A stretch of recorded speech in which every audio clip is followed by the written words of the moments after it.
In this module, we'll introduce the concept of control. So far in this class, we've addressed two main topics. The first topic was the modeling of dynamic systems, and the second topic was the time response analysis of dynamic systems. In this module, we will begin the third main topic of this course, which is control design. So we'll introduce the concept of control, attempt to give some idea of how we design controllers, and we will also introduce the idea of block diagram reduction, which is a skill that we'll need in designing controllers. So far we've modeled dynamic systems and analyzed their time response behavior. We've derived models for mechanical systems, electromechanical systems, and electrical systems. And we've learned how to predict the time response or the output of a system for a given set of initial conditions and a given input. We've also learned about sort of certain canonical systems, first order systems and second order systems, and have created sort of specifications based on the response of these canonical systems to simple inputs. For example, a step input. If it turns out that our system doesn't meet these specifications, it doesn't have the desired response in terms of speed, that is, its peak time is too large, or its settle time is too large, or it oscillates too much, its overshoot is too large, then we can attempt to modify the behavior of the system with control. At the very beginning of the course, we learned two basic control architectures for achieving this. The first was open loop or feed-forward control. And so at this point, we're going to discuss these architectures again in the context of what we've learned so far in the course. So one advantage of this architecture is that the controller is very simple to design. So let's go ahead and take a look at this block diagram where we provide the system some reference, and what we desire is for the output of the system to match that reference. So if this was a cruise control system and we commanded some speed, then it would be desired that the output match that commanded speed. And it turns out that the design of a controller is quite simple for this case. For example, let's take a look. So for any sort of transfer function, including this controller here, the output is simply equal to the transfer function of the system, C of S, multiplied by the input to the system, which is R of S. If we ignore this disturbance for a second, then this U is going to be the input to our plant, where again the output of the plant is simply equal to the transfer function of the plant times the input, which in this case is U, which is also equal to C times R. And so what we desire is we desire that the output match the reference, i.e. we want the controller times the plant or the process to simply equal 1. Therefore, we can design our controller to be the inverse of the plant model. So if C of S is equal to 1 over PS, then these two will just equal 1, and our goal of the reference equaling the output would be achieved. So this is very simple. It's cheap in that we can implement it without a sensor. We don't need any feedback, so we have less cost since there's no sensor, there's no software to interact with the sensor, there's no signal processing to go with the sensor. It could be lighter, it could be more sort of robust in the sense that the sensor can't break. This sort of architecture, however, is less robust in that the performance isn't as robust. In particular, if we had model error,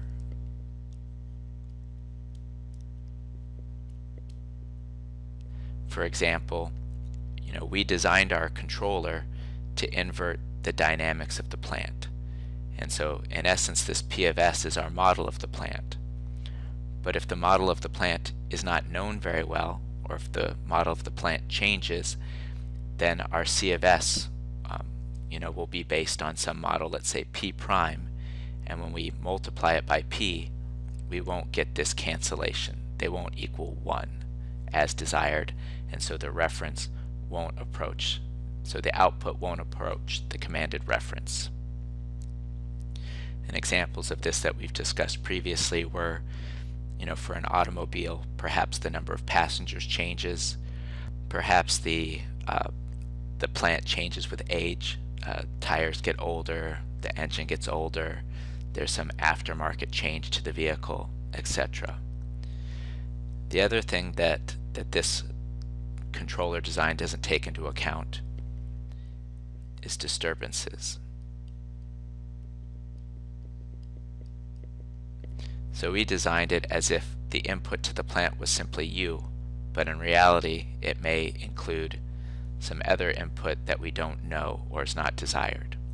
So again, going back to the cruise control example, a disturbance could be a wind gust, or it could be a change in grade of the road. So one way to address these limitations of an open loop or feed-forward controller is to add feedback. We'll discuss that on the next slide. Just before we do that, however, I'd like to call out an element of this block diagram which we will refer to later, and that's this summing junction. So this block diagram includes signals like R and U and Y, and it includes systems, which are these transfer functions, C of S and P of S, and then here we have a summing junction which represents a summation of two signals. Similarly, we could have a negative sign to represent the subtraction of two signals. So by adding feedback, we help to address some of these limitations. In essence, it becomes more robust. So if, for example, our plant model was wrong, or we had some disturbance such that the output did not converge to what we commanded with the reference, by measuring the output, we can see that fact. So if there's an error present, if the reference does not match the output, then our controller can modify its control to try and change that. If the vehicle is heavier than we anticipated, then the controller can change the control output to request more control effort. If there's a wind gust that must be overcome, similarly, that will show up in the error.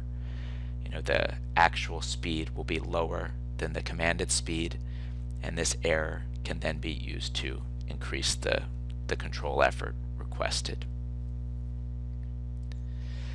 The drawback of this architecture is it's more complicated and expensive.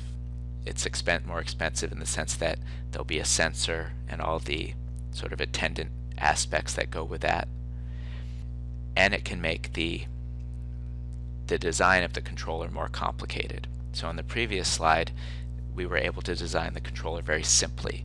We basically didn't need any, we needed a 30-second lecture to sort of justify the controller as being designed by inverting the plant.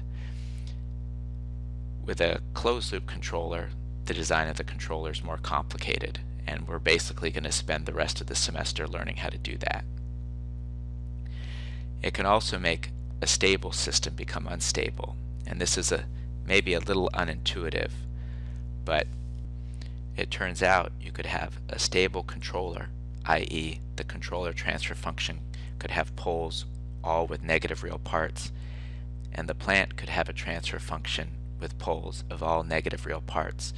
But when you close the loop, you could get an unstable system. So even though the components are stable, if you found the transfer function for the entire system, it could be unstable.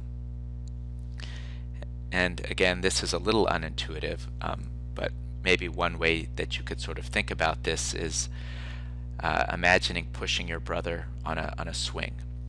So the timing with which you push your brother could make him slow down. So if you're sort of, applying your force in order to slow the swing down, so you're applying the force sort of when your brother is swinging backwards towards you, you can slow him down. But if you change the timing with which you're pushing, such that you're pushing when the swing is swinging forward, you could make your brother swing higher and higher and higher and go unstable.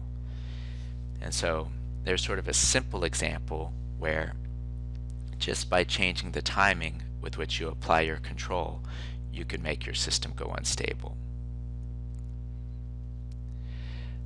With a feedback control system, the response can also be slower. So with an open loop control system, if you know the plant perfectly, you can sort of apply your control in anticipation of your desired output. So for example, when I'm driving my car, it's sort of a compact car. It doesn't have a very powerful engine.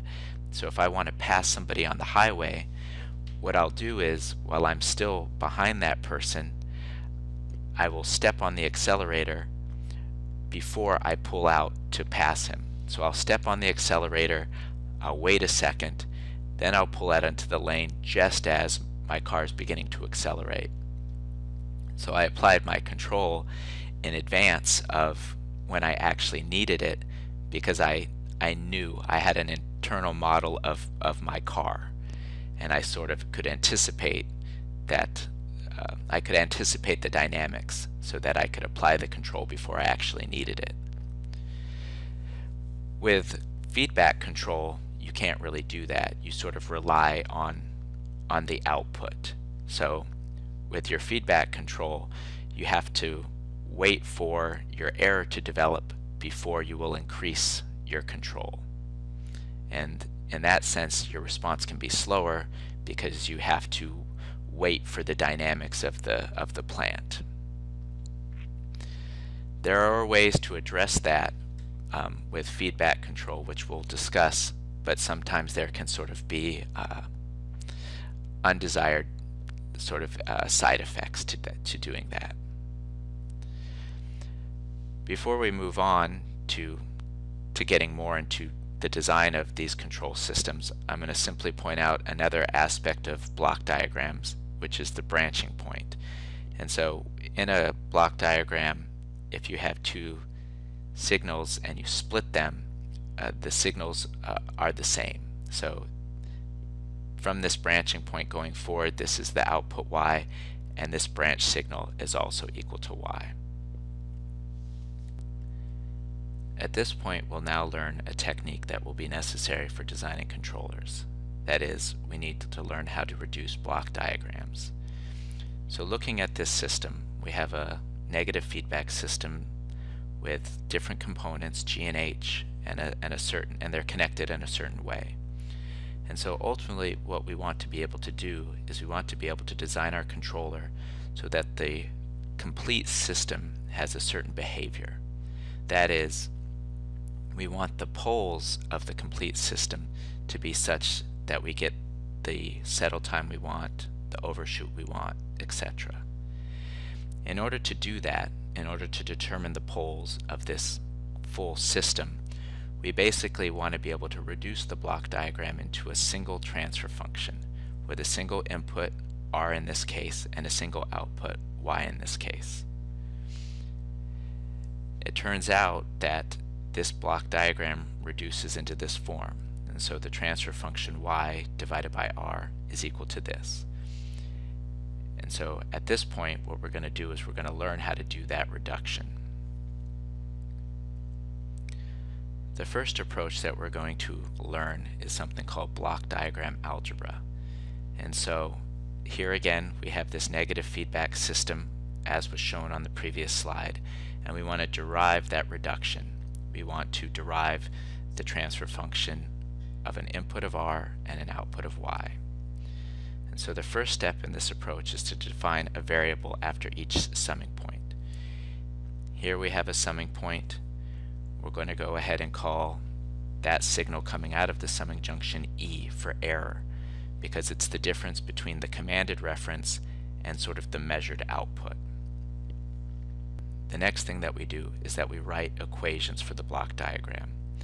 So looking at y, we can see that y is the output of this transfer function g, and outputs are always equal to the transfer function times the input, so y is equal to g times e. This is a branching point, and so this signal, y, when it branches off, is still equal to y. It goes through another transfer function h, where the output of that transfer function again is the transfer function times the input. E is the output of this summing junction, where r is on a positive input and hy is on the negative input, so we subtract it from r. Summarizing those there, y is equal to g times e is equal to r minus hy. These equations capture this entire block diagram. And so what we then want to do is we want to simplify this. We want to rearrange it into the form output over input, where the output is y and the input is r. Looking at this, we want to eliminate any signals that aren't either the input or the output. So y is the output, so it can stay. R is the input, so it can stay. But E is a signal which is neither the input nor the output, so we want to be able to eliminate it. G and H are sort of characteristics of the system, so they can stay. Looking at these two equations, think about how we might eliminate E. Think about how we might start to move in the direction of getting everything in terms of only the input signal and the output signal.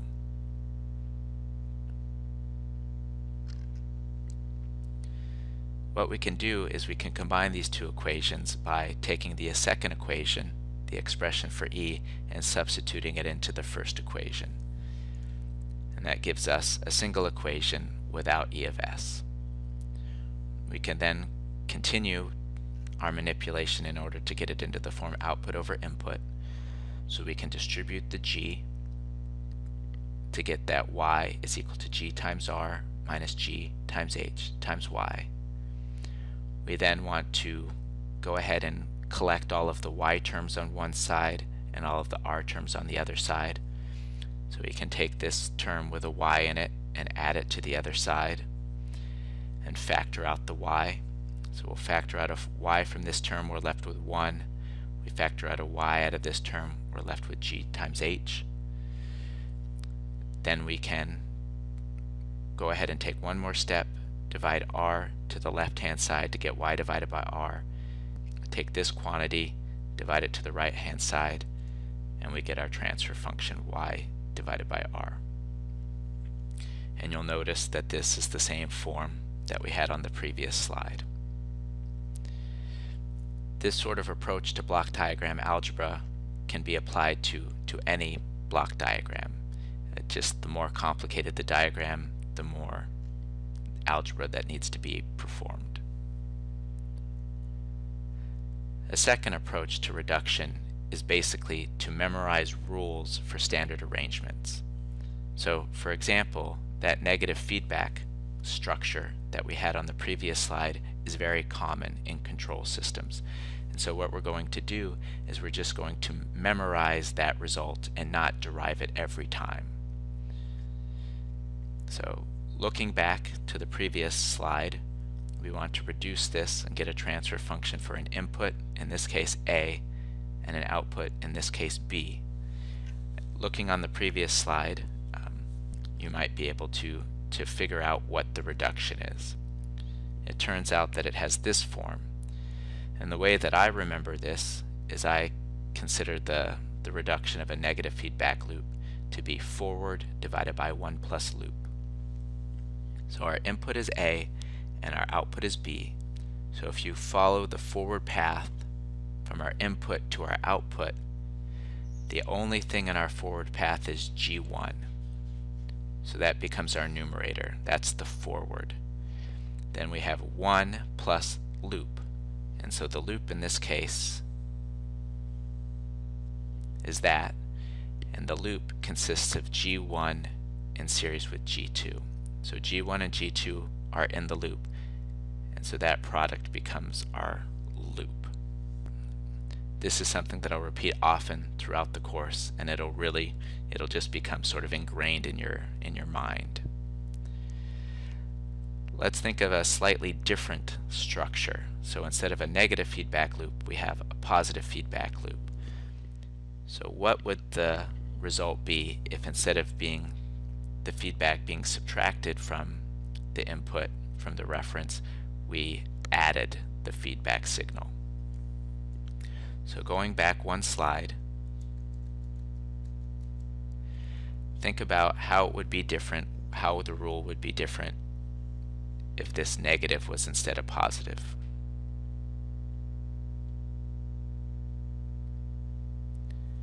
So if this was a positive instead of a negative, in essence we'd have r plus hy.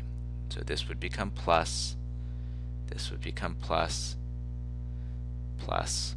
When we move it to the left hand side, it would become a negative sign. And so in essence we have the exact same structure. Instead of having a positive sign here, we have a negative sign.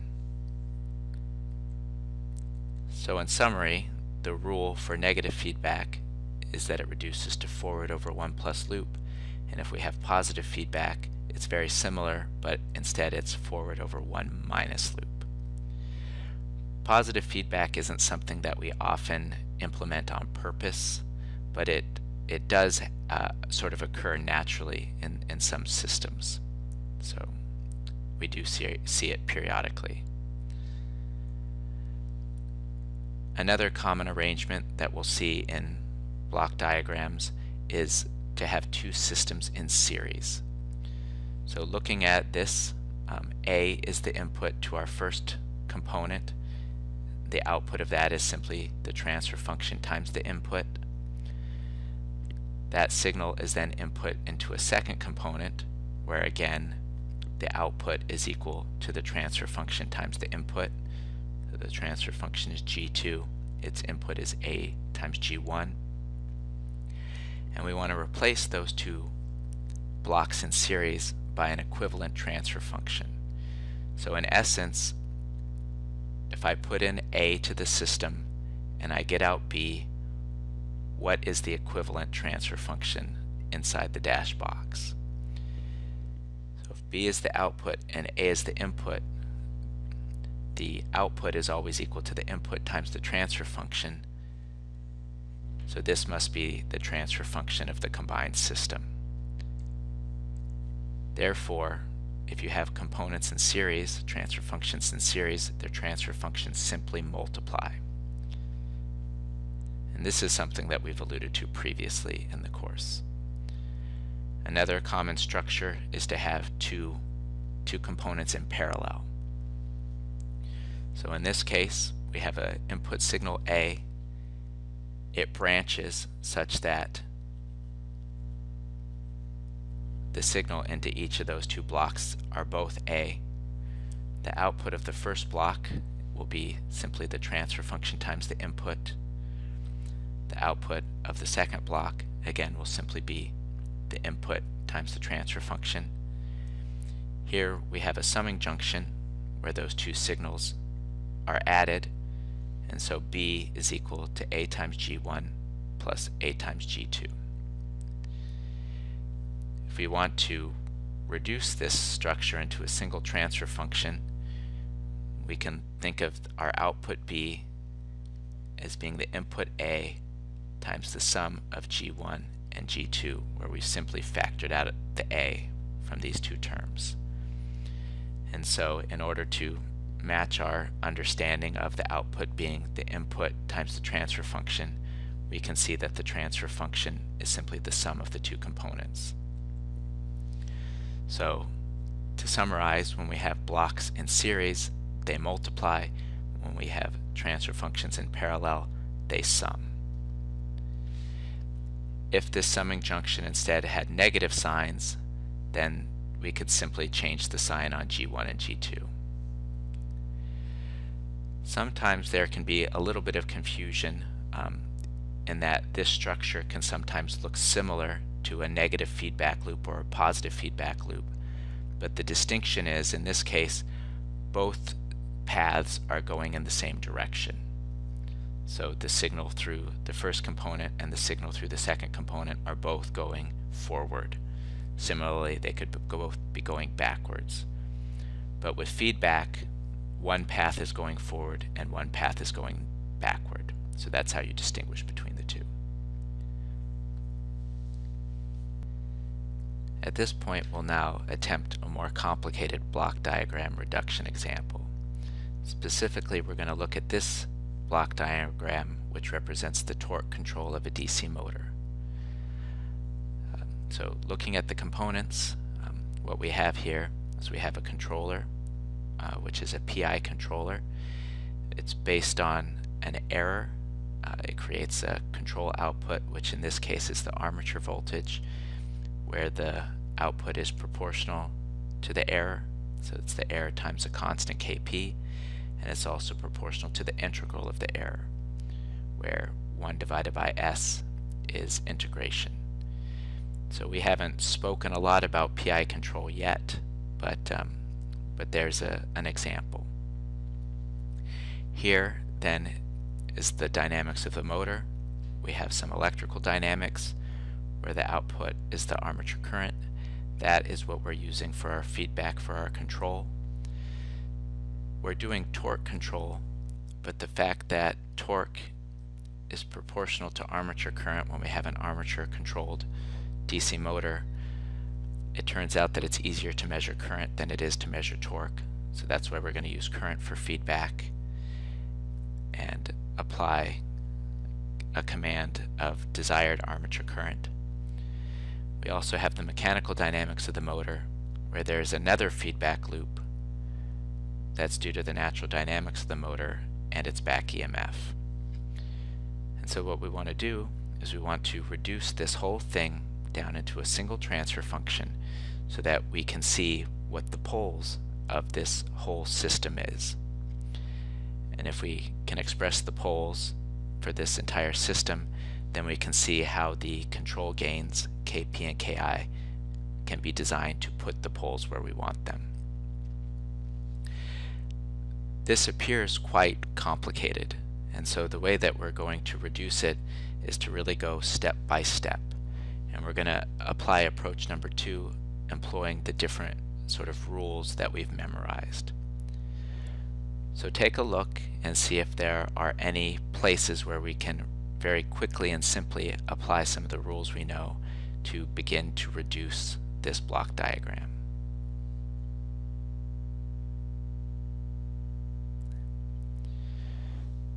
So one place that we can see is that we have these two blocks that are in parallel to one another.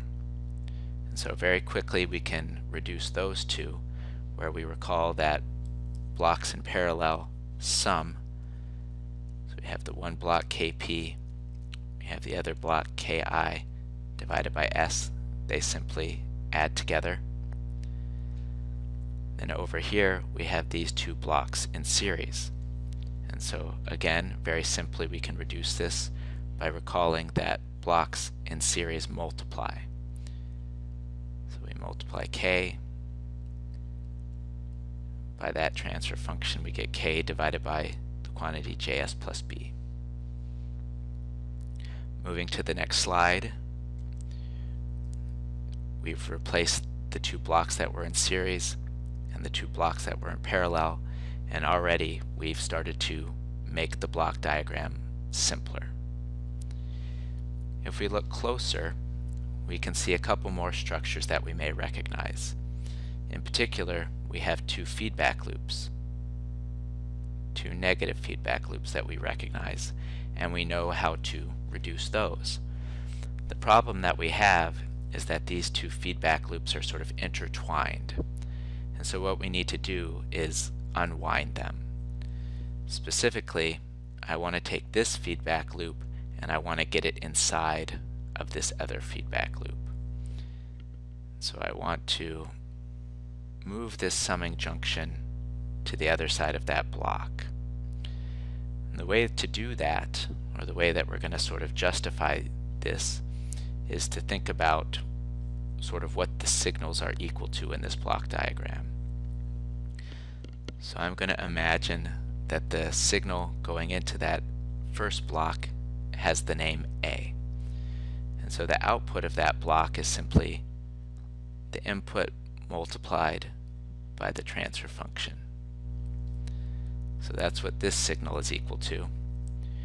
The original system has a branching point here, and so this signal is also equal to A times K divided by JS plus B, and it goes through this transfer function, and so the output again is simply the product. So I multiply KB times the input signal, and I get that output. And so what I want to do is I want to rearrange the block diagram. I want to move this branching point, but I want to keep sort of the output the same. So I want to keep this signal still equal to this. So I don't want to change fundamentally what the output of the block diagram is. I just want to rearrange it. So when I move this, it's now as if I'm branching off from A and putting it through this block. And so if I left the block as it were, the output would simply be A times KB. But that's not the output that we need. We need this full thing. So we actually need to add this whole element to that block. In other words, the dynamics that we skipped by moving the branching point now need to be added to this block. Okay. So if I do that, I get something that looks like this. So I moved that signal over here, and so the dynamics I skipped, I need to add to that block. So this is still there, but I've added these dynamics to that KB. When I move this branching point to here, however, I'm still not completely unwound. What I need to do is I need to swap those two branching points.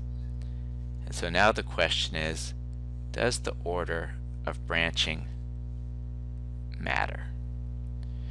So let's real quickly think about this. So I have this signal A, and I have one branch off, and I have another branch off. Since they're both branching from the signal A, they're both equal to A. If I swap these, does that fundamentally change anything? And the answer is no, because no matter where I branch off this signal, they're still going to be equal to A. So whether I branch off here or branch off here, the outputs are going to be unchanged, which is what I want. So the order of branching does not matter, and this block diagram is equivalent to this block diagram, and we've achieved our goal of unwinding these two feedback loops. Looking at this, in essence, we've sort of created a rule that when we move a branching point to the other side of a block, we need to add those dynamics. And so this sort of rule can be found on page 495 of the book. And there are other rules. So instead of moving the branching point from the output to the input, what if I had moved a branching point from the input to the output? What would I have to do? Or what if I moved a summing junction to the other side of a block? And so this table has those rules. In general, I don't rely on such a table. In general, what I do is I just try and think through what the behavior of the system is. So I do this sort of logic where I create a signal and I look at what the output is, and when I make my change, what do I need to do in order to keep the output the same as it was? Another question, which we haven't answered yet, is does the ordering of summing points matter? And so we're not going to swap any summing junctions in this example, but we'll go ahead and address it real quickly. So let's imagine that we have some input signal A, and we're subtracting off a signal B, and then we're adding a signal C. Okay. so looking at this, the output of this is going to be determined as follows. So the first summing junction has A coming in on a positive input and B coming in on a negative input. So the output is simply A minus B. And then that signal A minus B is added to the signal C. So the complete output is then just simply A minus B plus C. And what if I switch the order of the summing junctions such that I still have my A signal, but instead of subtracting B first, I add C, and then I subtract B. So did changing the order of those summing junctions change the output? So let's take a look. So the first summing junction has an A coming in on a positive input and a C coming on a positive input. So the output is just A plus C. And then that signal has a signal B subtracted from it. So then we have A plus C minus B. And so looking at that, we've got the same signals with the same signs. It's just that the order of the addition and the subtraction changed. It turns out that that doesn't matter. These are exactly equivalent. It doesn't matter, 5 plus 4 is the same thing as 4 plus 5. So just as the order of branching didn't matter, the order of summing doesn't matter either. So returning to our example, we've now reduced our block diagram to this point. Looking at this, we now again see some structures that we recognize as being standard structures that we know rules for reducing. In particular, we have this negative feedback loop, and we have these two blocks in series. So again, blocks in series simply multiply. So we have the transfer function k divided by js plus b multiplying 1 times s, 1 divided by s, so that series of two blocks can be replaced by the equivalent. Here we have a negative feedback loop, and so again think about what the rule for that is. Well, the rule that we use is forward over 1 plus loop. So if this is our input and this is our output, and we look at the negative feedback loop, the forward path has just this block in it. So the forward path is 1 divided by RA plus SLA, and then the denominator is 1 plus loop, where the loop includes both of those elements. So it's as if those two blocks are in series, where two blocks in series simply multiply. So we get KB times K divided by RA plus SLA times the quantity JS plus B. So that's what that reduces to. This is a little messy. We'd like to clean it up. We'd like to reduce it to the form such that it's a single polynomial divided by a single polynomial. So we want to clear out the fractions. The way that we clear out the fractions is by multiplying on the top and the bottom by the denominator of the fractions.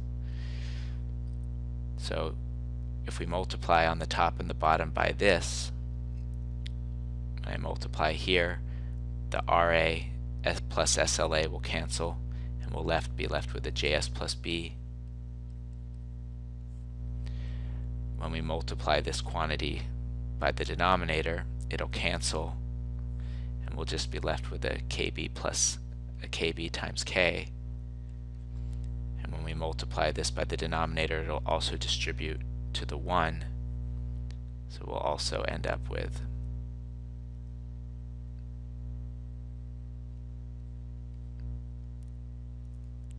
RA plus SLA JS plus B. So that's what that piece of the block diagram reduces to. Going to the next slide, that reduction, that block is the negative feedback loop, and this block is the two that were in series. Then we continue on, and so looking, again we find another negative feedback loop which we can replace using the rule forward over 1 plus loop. I won't go through the algebra, but if we do, this is what results. We then have these two blocks in series. Again, blocks in series multiply, and we get to the final transfer function. So we've taken that very complicated block diagram at the beginning and reduced it down to a single transfer function so that we can see exactly what the poles of the transfer function are, and we can see what the effect of each parameter is on the poles, what the effect is of the control gains Kp and Ki, or even what the effect is of the various parameters of the motor, the friction, the inertia, the inductance, the resistance, etc. Let's now take a look at block diagrams with multiple inputs. And so this is something that we've alluded to and we've discussed sort of conceptually, but how do we handle that sort of when we do our analysis? So in this case we've got a single output y, and we've got two inputs. We have our reference, our command, but we also have this undesired input due to the disturbance. And so it turns out for linear systems, when we have multiple inputs, the total response is simply the sum of the individual contributions. This is called the property of superposition. And so sort of conceptually, this allows us to assume only one input is non-zero at a time. So for example, if I want to look at how does the system respond to the reference R, I can treat D as not being there. So I can treat D as 0. And so if I put some input R, I can look at what the response is at Y. I can then ignore R and look at what the response due to D is. So I can treat R as 0. I can look at some input D, and I can look at what the response is of the output. If I were to apply both of these signals at the same time, it turns out that the output is simply the sum of the response due to the inputs individually. So if R and D are applied simultaneously, then Y is simply the response when we had R by itself and D by itself summed together. And this is a very powerful and helpful property, this property of superposition. But one thing that you need to keep in mind is that it only applies to linear systems. So again, this is a reason why we like linear models. Okay, so let's go ahead and take a look at this example. Try and determine what the output is for a simultaneous application of R and D. So as was stated, we'll look at each input one at a time. So we'll ignore D and look at what the response is due to R. And so this negative feedback loop is something we're familiar with, where the transfer function can, from R to Y is simply forward over 1 plus loop. And in this case, the forward path includes C, GA, and P in series, so that becomes our numerator. And then our denominator is 1 plus loop, where the loop is these 4 blocks in series. It includes C, GA, P, and GS in series. And so that's what our transfer function is for an input of R and an output of Y. We can apply a similar process to determining the response due to the disturbance. So we ignore R, treat it as if it were equal to 0, and we look at the response of Y due to an input D. And this may be a little confusing, but even though D sort of enters into a different location of the block diagram, we still have this negative feedback loop. We still have a feedback signal that's being subtracted. And so we can still use our rule forward over 1 plus loop, where in this case D is our input and Y is our output. So if we go from D to Y,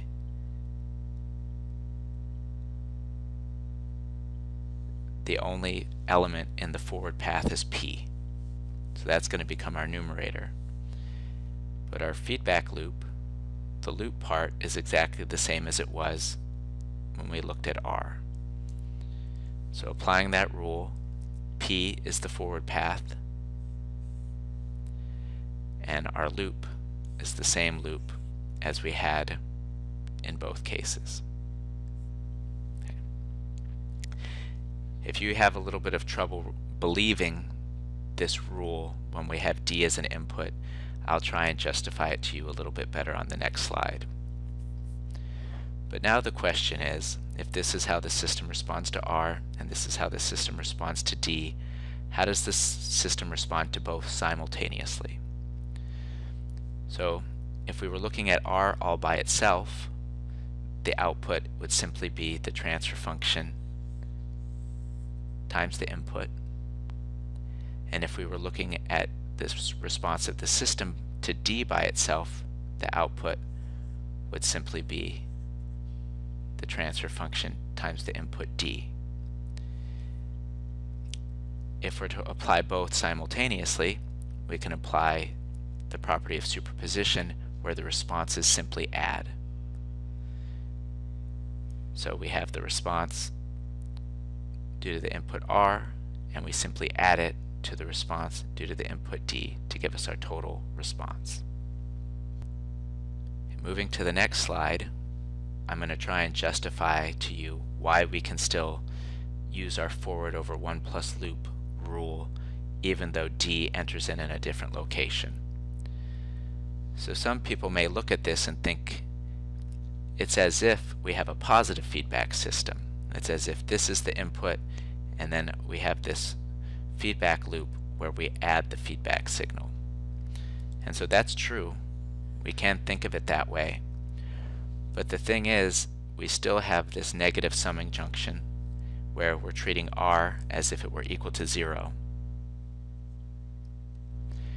And so when we have this signal and we subtract this signal, subtracting something from 0 is sort of the same as multiplying it by -1. So 0 minus 1 is the same as taking 1 and multiplying it by a -1. And so we're replacing this summing junction where we're subtracting from 0 with this multiplication by a -1. And so these two are equivalent, where here we're thinking of the system as positive feedback. If you recall, the rule for positive feedback is forward over 1 minus loop. And in this case, the forward path is simply P. The feedback or loop includes P, GS, -1, C, and GA. And so since they're all in series, we just multiply them. When we're subtracting a negative number, that becomes positive, and this is the same thing we predicted on the previous slide, where it's still forward over 1 plus loop, because it's still a negative feedback system. Now that we've reintroduced the concept of control and learned the techniques for block diagram reduction, we will go through a simple cruise control design example. And so in this example, we'll basically apply everything that we've learned so far in this semester. We'll model the system, we'll analyze the system, and then we'll design the controller. And so this will be a very simplified example in the sense that it may not be very realistic, but the process and the sorts of things that we're going to consider will be helpful to think about as we go on in the course, at which point we'll handle them with much more sort of mathematical rigor. So looking at this system, we need to first model the system, model the plant that we're trying to control. This is sort of a free body diagram. The control input is going to be the traction force generated between the road tire interface. That force is indirectly created by the engine, the actuator, but we will sort of model it as if we can apply that force directly. The output of the system which we're trying to control is v, the velocity of the car, and we have an additional force, F of v, which is the rolling resistance or the wind drag force acting on the vehicle. In order to generate a mathematical model, a differential equation model, we can apply Newton's second law, sum of the forces equals mass times acceleration. The two forces acting on the system are the road force F, and then we'll model the drag force as B times V, so a constant B times the velocity of the vehicle. F is in the direction of positive velocity, the drag force is in the direction of negative velocity, and those forces sum to equal ma, mass times acceleration, where acceleration is the first time derivative of velocity. We rearrange this equation, move all of the v terms on the same side, and we end up with a differential equation in velocity, a first order differential equation that captures the dynamics of the car.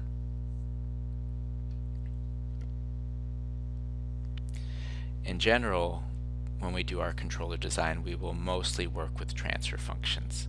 So we're going to take our differential equation model from the previous slide, mv dot plus bv equals the applied force F. And to generate the transfer function, we'll take the Laplace transform, assuming zero initial conditions. This v dot, that derivative, will become multiplication by s, so this will become s times v of s. This v of t will just become v of s, where b is a constant, and this time function of force f of t will become f of s. So applying the Laplace transform, we get that expression. We then rearrange it into the form of output over input, where v, the velocity, is the output, and f, the traction force, is the input. So we can factor out v of s from both terms on the left.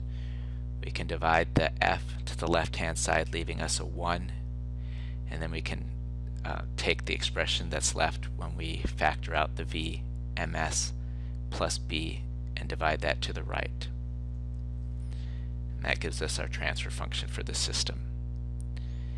Inspection of this shows that we have a first order system. That is, we have a transfer function with a single pole. And so what we want to do is we want to rearrange it into our standard canonical first order form, where we have a constant k in the numerator, then we have tau s plus 1 in the denominator. So in order to make that true, we need this term to be equal to 1, and we can achieve that by dividing through the numerator and the denominator by b, and it gives us that form. So this is now in our standard form, where this is our k and this is our tau. DC gain is 1 over b, and our time constant is m over b. If we attempt to analyze this system and try and get a sense of how those parameters affect the time response of the system, we can look at the response to a certain standard input, like a step input. So we consider that the traction force is applied in a step.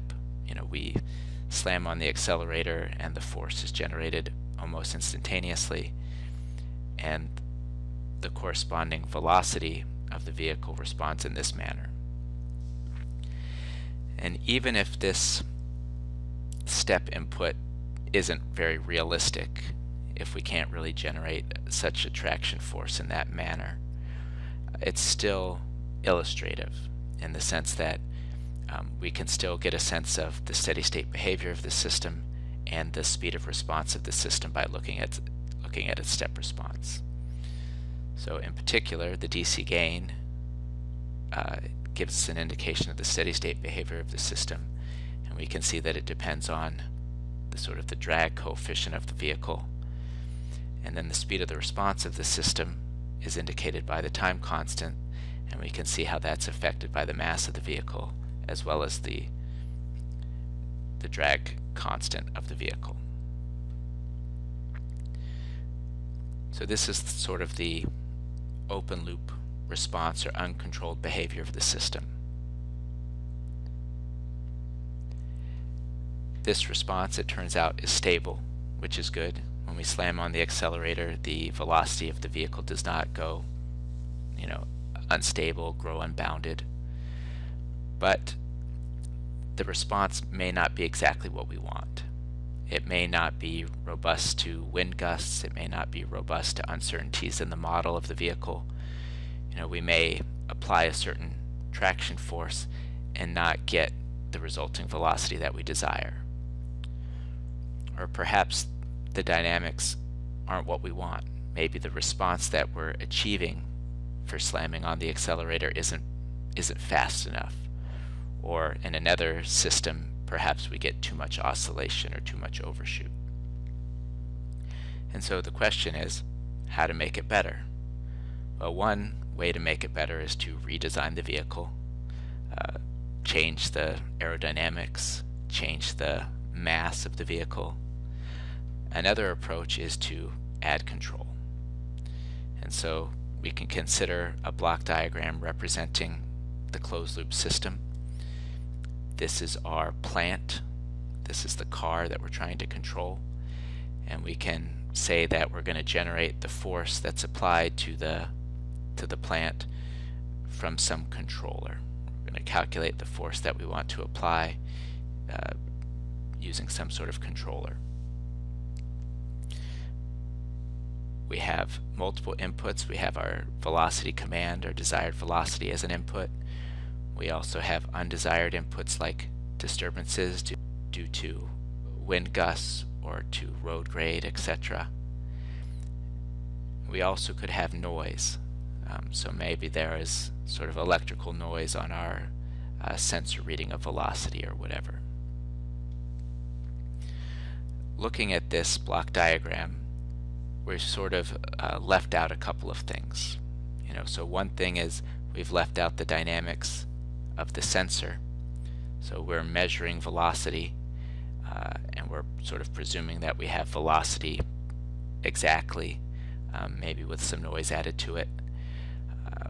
That may not be the case. The sensor could have some dynamics to it, may not react instantaneously to the velocity, may not measure the velocity exactly correctly. And we're also sort of missing the actuator dynamics, the dynamics associated with creating that traction force, the dynamics of the engine spinning up, the dynamics of the drive line and the tire and the wheel and its interaction with the road. In this case, we're doing this to keep things simple, just for illustrative purposes. But in application, when would it be realistic, or under what conditions would it be prudent to ignore the dynamics of the sensor and the actuator? So go ahead and think about that for a second.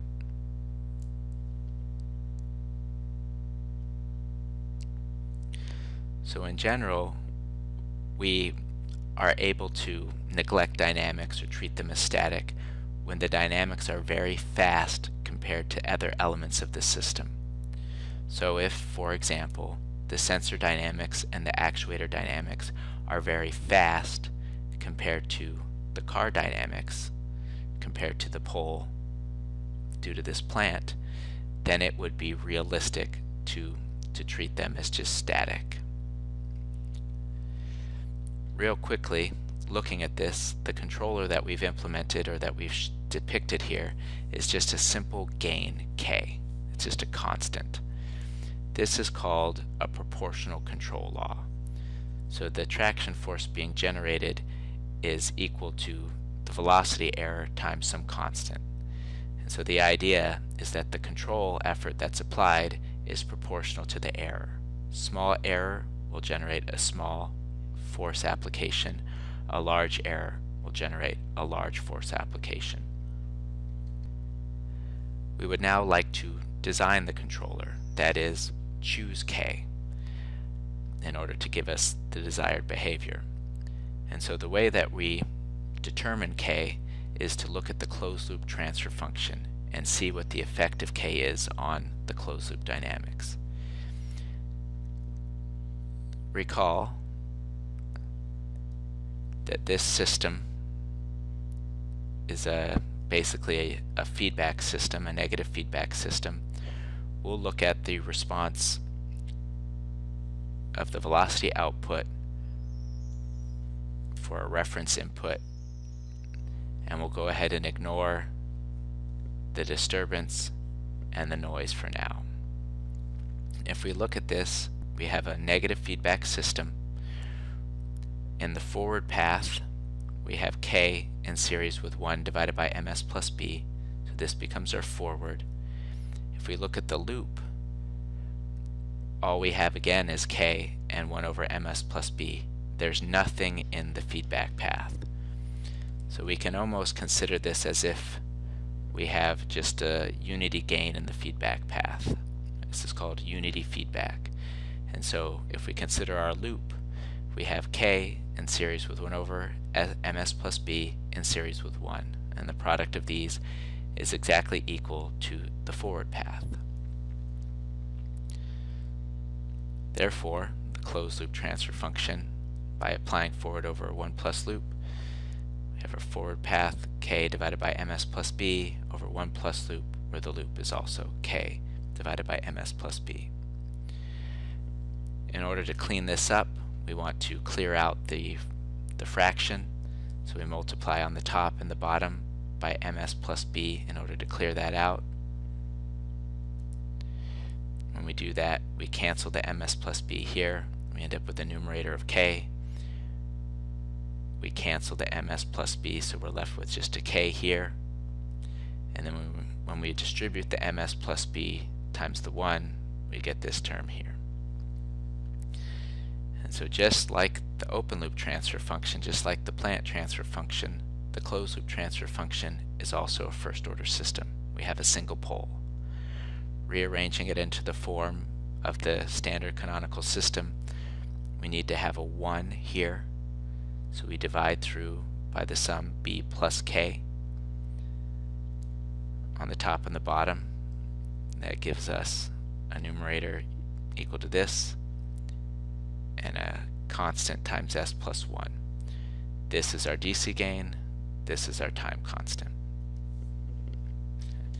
And so immediately we can see the effect of our controller and the control gain on the behavior of the closed loop system.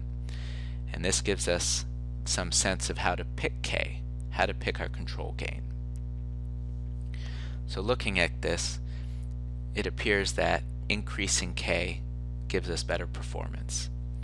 So if we make K large, or as we make K large, this K will sort of dwarf the B, and we'll get something that's approaching K divided by K. So as we make K large, the DC gain approaches 1. Here, in terms of the time constant, as we increase K, presuming M remains constant and B remains constant, we have a finite value divided by something that's growing large, and so the whole thing approaches 0. So the DC gain approaches 1, the time constant approaches 0. We can also see this by looking at how the pole moves. So this is the pole of the closed loop transfer function. As we increase K, we move it to the left.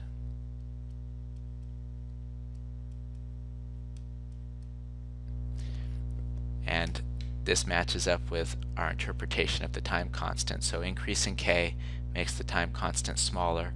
A small time constant means we reach steady state faster. Looking at the pole, moving the pole to the left also indicates that that the system is faster.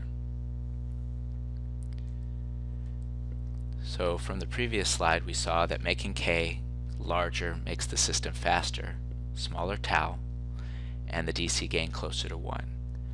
Both are generally desirable. We want our system to be fast, and if the DC gain equals 1, that means that the output approaches the reference. So the resulting velocity of the vehicle approaches the commanded reference velocity given to the vehicle. So these are both generally desirable. The question is, are there any drawbacks to making k as large as possible? Or should we just make our control gain really, really big and then we're done? So go ahead and take a second and think about if you can imagine if there are any disadvantages to making k large.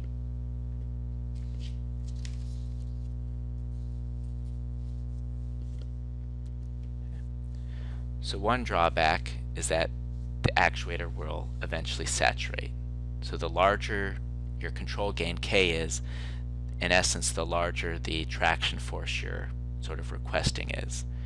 And eventually either the wheels will peel out, you'll sort of reach the limit of the friction that can be provided, the traction that can be provided between the tires and the road, or you will reach the limits of the actuator, that is the engine. And so in order to employ a very large k, you need a very large engine, which comes with extra cost, etc. It could also hurt fuel economy, other sort of requirements aside from just pure performance. Another drawback is that we've neglected higher order dynamics, sensors and actuators, and so this large k may cause an increase in oscillation. So there may be oscillation due to these dynamics that we've neglected, and so by making k very large we can increase this oscillation. Large k can also amplify unwanted inputs. So the transfer function that we looked at was simply the transfer function from the reference to that output velocity. We didn't consider what the effect of k would be on the system's response to a disturbance or the system's response to noise. So let's go ahead and take a look at how the system responds to a noise input. Since we have a negative feedback system, the transfer function from n to v will still be forward over 1 plus loop. So here again is our block diagram. Here you can see the input n, you can see the output v. We'll ignore the reference, we'll ignore the disturbance. If we look at the forward path from n to the output, we can see that it passes through the controller k and the plant 1 over ms plus b. So these two blocks will be in series, they just multiply together. But you also see that it passes through this summing junction where the signal is being subtracted from 0. This is equivalent to multiplying by -1.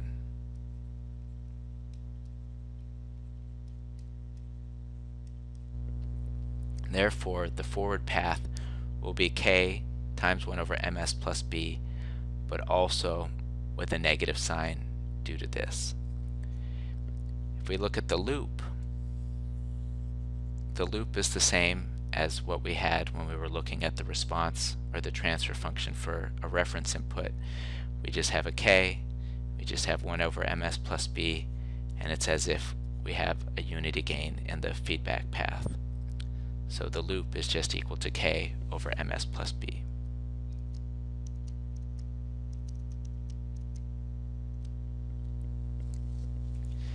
So subbing those in, this is our forward with the negative sign, this is our loop. We rearrange this, multiply through by ms plus b, we get our transfer function. So above, we saw that when we were considering the system's response to the reference, it was desirable to make k large.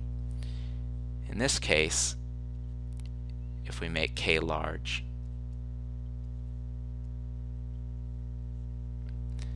this transfer function approaches -1. So this k gets larger and larger. These two quantities,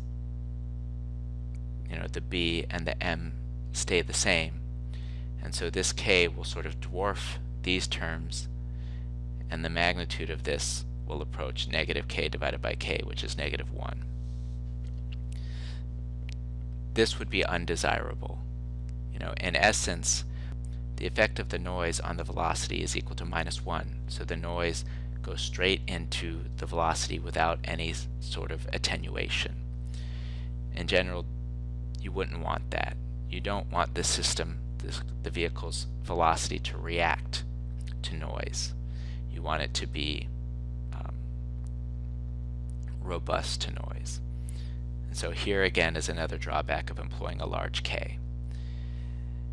So now the question is, can we do any better by trying a more complicated controller than just a simple proportional controller? And the answer, of course, is yes. And we will spend the remainder of this semester sort of examining the different ways that we can design controllers to balance all of these sort of competing goals. One thing that we can do is, instead of applying just a simple proportional controller where the control was proportional to the error, we can use a PID controller where we add terms for the integral of the error and also the derivative of the error. So if this is our controller transfer function, the input would be error. We'd multiply it by some constant kp for the proportional control. We could integrate the error, represented by multiplication by 1 over s, multiply that by a gain to give us some proportionality to the integral of the error, and we can also differentiate the error as represented by multiplication by s and make it proportional via some gain k sub d. Each term of the PID controller changes the system performance in a different way, and this is the next thing that we will examine in the course. So that brings us to the conclusion of Module 13. In this module, we learned how to perform block diagram reduction, to take a complicated block diagram and reduce it down to a single transfer function for a single input and a single output. One approach that we learned was to employ block diagram algebra, and a second approach that we learned was to memorize a set of rules for certain standard structures, feedback loops, blocks in parallel, blocks in series, and apply those rules to reduce a complicated block diagram into a simpler block diagram. We also introduced how to design a controller. We reviewed the structure of an open loop controller, where we talked about how we design open loop control by inverting the plant. We talked about what the advantages and disadvantages are. Then we looked at a closed loop controller. In particular, we looked at an extensive example where we designed a closed loop controller for a cruise control system. We talked about the advantages and disadvantages of this sort of architecture, and we showed how we could examine the closed loop transfer function to determine the effect of a control gain on the performance of the closed loop system, i.e. the poles of the closed loop system.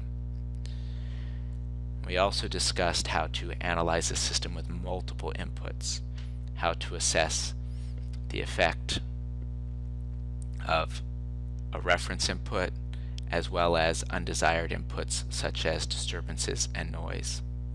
In particular, we applied the property of superposition.